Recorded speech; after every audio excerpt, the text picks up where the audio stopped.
Let's have a look at business for you on the programme now, and the impact of that decision by Boeing to stop production of its 737 MAX aircraft next year. An enormous impact, of course. Now, business editor Stephen Carroll is here with all the details. Stephen. Stuart, it's a temporary shutdown that'll start from January. That's according to Boeing when making this decision about the 737 MAX jet. This comes after the US aviation safety regulator warned that it wouldn't approve the jet to fly before the end of the year, as Boeing had hoped.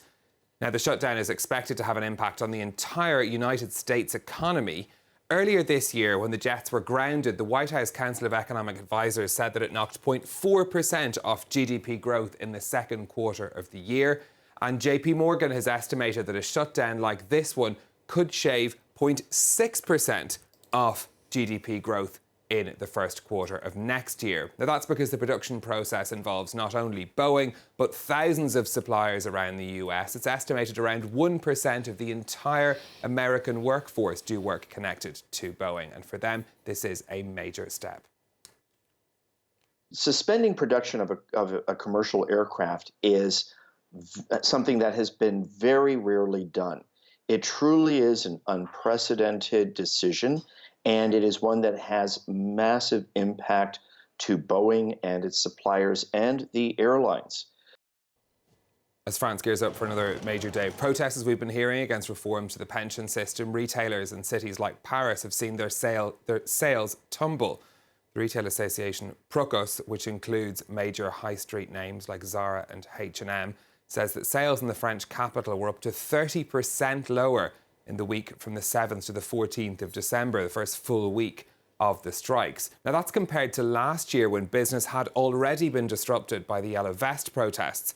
Compared to 2017, the association says the figures are down by 40%. It is day 13 of the strike by transport workers and others. No end in sight to those walkouts. It does represent a significant loss of income for those on strike too.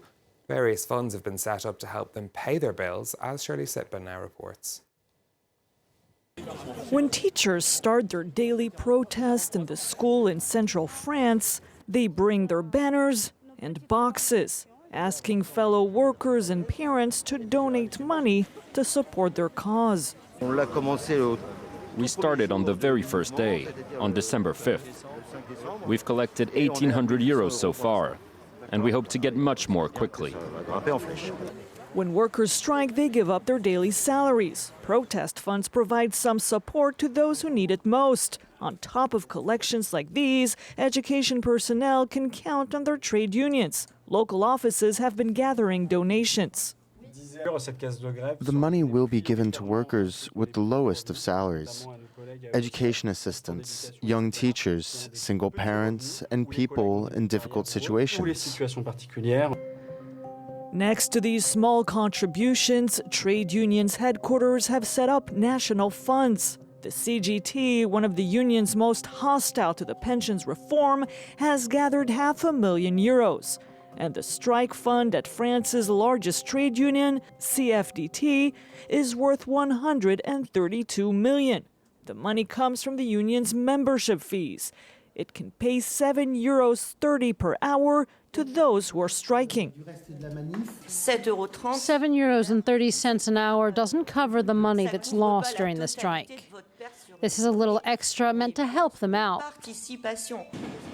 But to see any of that money, protesting workers must be members of a union.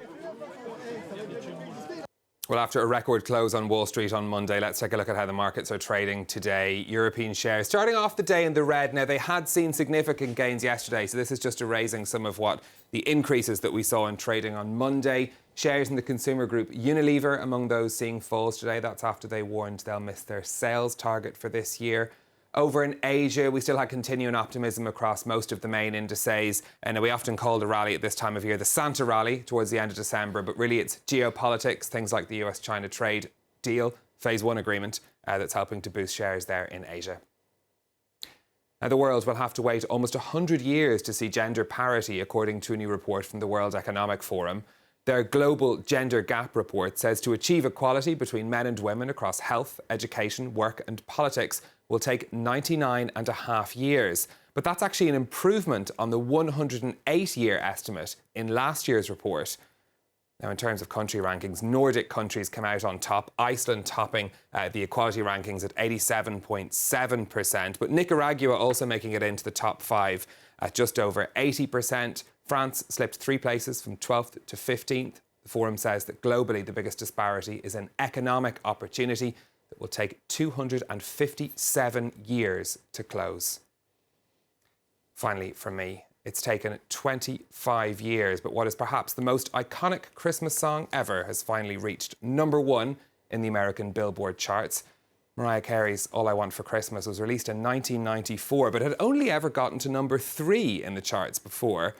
It's been growing in popularity over the years, boosted by being featured in the 2003 film Love Actually. Now, it has also climbed the rankings because streaming is now counted towards the charts. Everyone loves this song. I mean, there's nobody that I can think of, especially not our producer Marina, who really hates it. Now, Mariah Carey wrote the song as well. That's important. A 2017 report said she'd earned $60 million in royalties from it. That figure now even bigger. It is the first Christmas song to reach the top of the Billboard charts since the Chipmunk song in 1958. Oh, what a wonderful fact. What a wonderful Thank you, Stephen. world. You can bop out of the studio now if you like. Yeah, I think somebody, thank you very much, the director, Cyril, for cutting me up, bopping there.